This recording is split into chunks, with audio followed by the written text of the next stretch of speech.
Hey Chris, how you doing? Sir. Were you asking for an attorney the night you were arrested at 7 o'clock? They had no DNA on you at all, sir.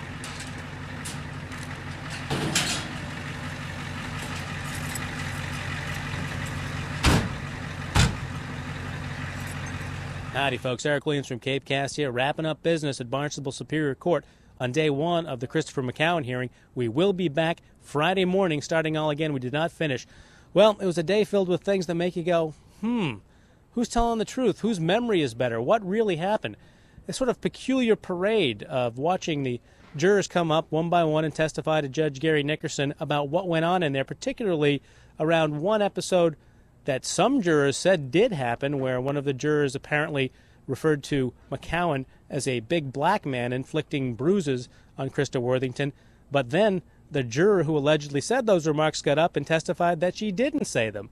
It was a quiet, packed courtroom today. A lot of media outlets around, a lot of people perched forward on the benches in court just trying to hear the witnesses talk. It was kind of hushed and quiet, but not a vitriolic atmosphere. McCowen sitting down still looking kind of hefty, wearing reading glasses at times, conferring with Robert George.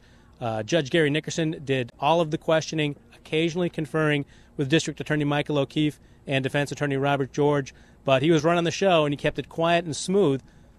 It was just sort of a strange parade of what is reality.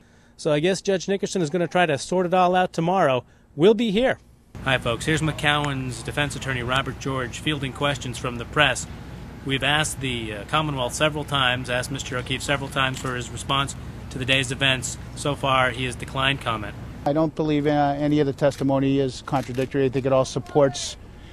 I think all the testimony supports each piece of the testimony supports another piece. In other words, when people's stories are perfectly meshed, it's usually not true. In this particular case, you got different people saying different things about certain scenarios, but in the end, the bottom line of what they're saying is all consistent.